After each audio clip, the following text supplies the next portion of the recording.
आज की शिक्षाप्रद कहानी है यह भी नहीं रहने वाला। एक साधु देश में यात्रा के लिए पैदल निकला हुआ था। एक बार रात हो जाने पर वह एक गांव में आनंद नाम के व्यक्ति के दरवाजे पर रुका। आनंद ने साधु की खूब सेवा की। दूसरे दिन आनंद ने बहुत सारे उपहार देकर साधु को विदा किया। साधु ने आनंद के लिए प्रार्थना की, भगवान करे तू दिनों दिन बढ़ता ही रहे।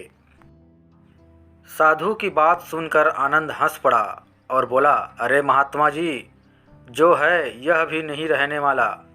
साधु आनंद की ओर देखता रह गया और वहां से चला गया। 2 वर्ष के बाद साधु फिर आनंद के घर आया और देखा कि सारा वैभव समाप्त हो गया है। पता चला कि आनंद अब बगल के गांव में एक जमींदार के यहाँ नौकरी करता है। साधु जी आनंद से मिलने गया। आनंद ने अभाव में भी साधु का स्वागत किया।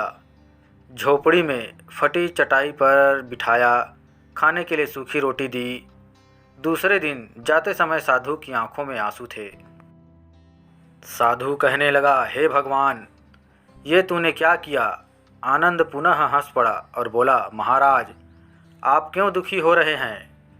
महापुरुषों ने कहा है कि भगवान इंसान को जिस हाल में रखे, इंसान को उसका धन्यवाद करके खुश रहना चाहिए। समय सदा बदलता रहता है और सुनो, यह भी नहीं रहने वाला। साधु मन ही मन सोचने लगा, मैं तो केवल भेष से साधु हूँ, सच्चा साधु तो तू ही है आनंद।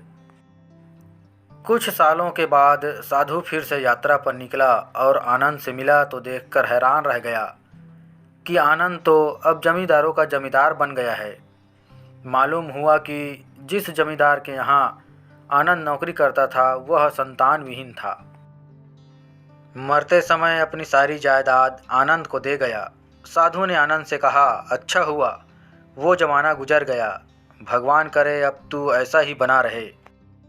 यह सुनकर आनंद फिर से हंस पड़ा और कहने लगा, महाराज, अब भी आपकी नादानी बनी हुई है। साधु ने पूछा, क्या यह भी नहीं रहने वाला?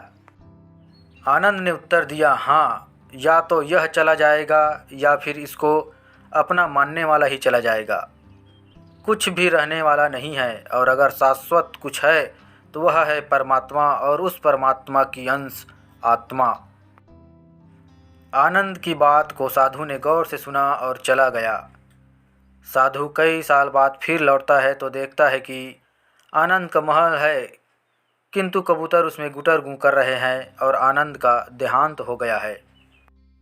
बेटियां अपने अपने घर चली गई, बूढ़ी पत्नी कोने में पड़ी है।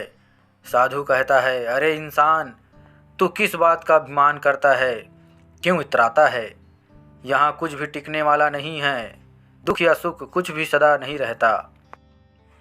तू सोचता है पड़ोसी मुसीबत में है और मैं मौज में हूँ, लेकिन सुन, न मौज रहेगी और न ही मुसीबत, सदा तो उसको जानने वाला ही रहेगा। सच्चे इंसान वे है जो हर हाल में खुश रहते हैं।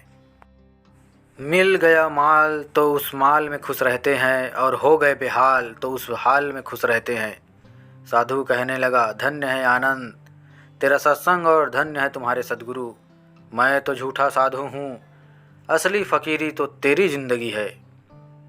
अब मैं तेरी तस्वीर देखना चाहता हूँ, कुछ फूल चढ़ाकर दुआ तो मांग लूँ।